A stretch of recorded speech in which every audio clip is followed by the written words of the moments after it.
TimeBank believes in a banking future with more for every entrepreneur. Start paying less and getting more. With TimeBank, you've got this.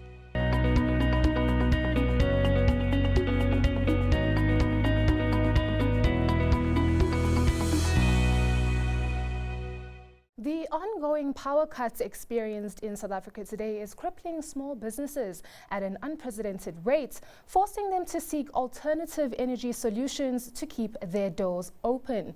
Recent data shows a significant number of restaurants and retailers turning to delivery to reach consumers more efficiently. Today on Small Business Evolution, I'm joined by Merchant Operations Lead at Uber, Vuyokazi Mselana, and the CEO of More Fine Foods, Thabang Monama.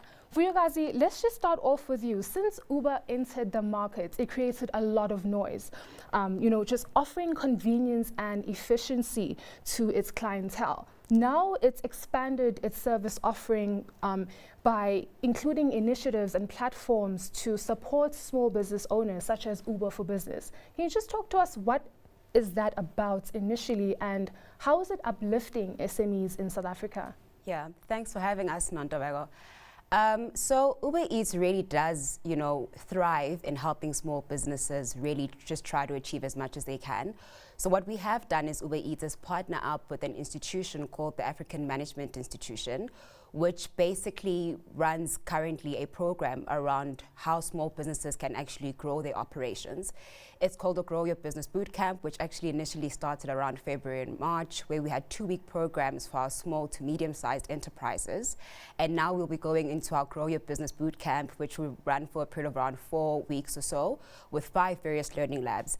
And the big drive there is to try and help small businesses identify growth opportunities, understand exactly how to navigate those, put in place great operational processes, as well as understand how to work around finances.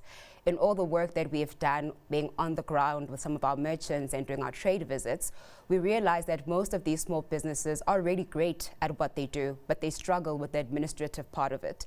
So hence, as Uber Eats, we've just decided to not only be a platform for delivery for these merchants, but to help them also know exactly how to deal with the operational side of the business as well. That's very interesting, because Thabang, you as the owner of More Fine Foods and someone who has been working as a chef as well for 8 years, I'm sure in the first 4 years, your business model was probably centered around selling experience.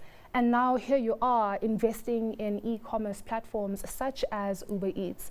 Can you just share that experience of you as a small business owner and what forced you into investing in e-commerce platforms? Yes, as a chef, when you begin, experience for you is very expensive because you need to know what you're doing. You need to be very well aware of the people that you're serving and what you're serving to them. And also, the environment that you work in that gives you the experience is very important because it really differs. And when you take that experience into a business, it's quite easy when you have the relevant experience to work with, rather than not knowing what you are going to do and what you are going to sell to your customers.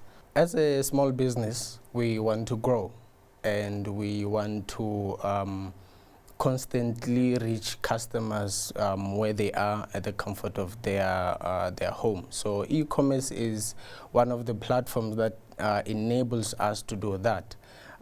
Considering the fact that it's the age where we live in a digital world, so we want to efficiently reach our customers wherever they are at their own comfort.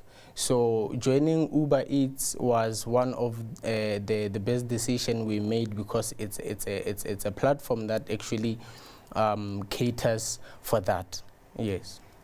Vuyokazi, can you just give us an overview on the response of SMEs in seeing the value of e-commerce platforms? Is there some sort of a resistance in having them hop on board? Because there are misconceptions, and one of those misconceptions is that it is very expensive and it is a tool that they would rather let go and just stick to physical, face-to-face experience and reaching consumers. No, definitely there is some form of resistance. Selling to small to medium-sized businesses is more difficult, right, than your bigger brands. And just because technology is, to some extent, a new concept for most of us, and just the adoption and the ease of use of it, most people are not very familiar with it. So we really have to continuously encourage them on why this is beneficial, also make them understand how big the reach is, right? And to Tabang's point as well, the convenience is invaluable.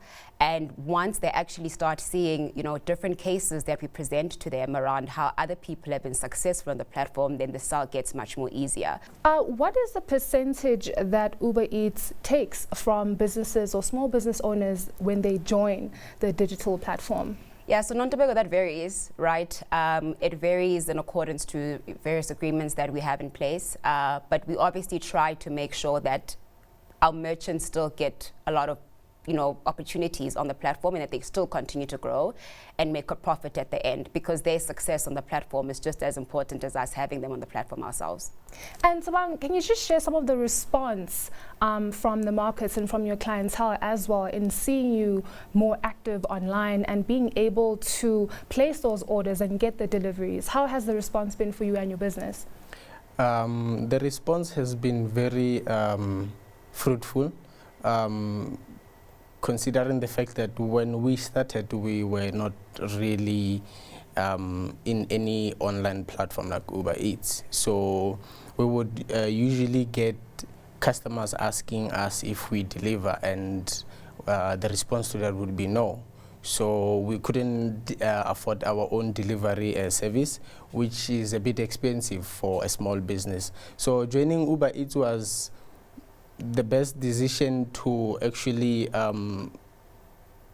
to take as a small business. And when we announced that we are officially on Uber Eats, most of our customers were very much delighted, because now they understood that they can get what we offer them at the comfort of their own homes. Vuyokazi, as someone who works in a company that places innovation and product development at its core, where to from here? I mean, the product itself is really quite advanced, right? The tech that we have is really, at a very high level and very easy to use as well. The issues with the adaptability, right, and convincing our merchants and our smaller size businesses that this is another way in which you can reach thousands and thousands of various eaters or users. So really, it's about telling a story, a compelling story, and making them understand how fruitful it is to partner up with us, and not necessarily an issue around the digital platform itself, because really, as I said, it is quite advanced, and I would say one of the best delivery platforms that you could find globally. Well, thank you so much for joining us. I feel like there's so much more to unpack, but so little time. Thank you, and wishing you all the best. Thank you. Thank you. That was Merchant Operations Lead of Uber, Vuyo Maselana, and the CEO of More Fine Foods, Tabang Monama. Stay tuned for more on Business Day TV.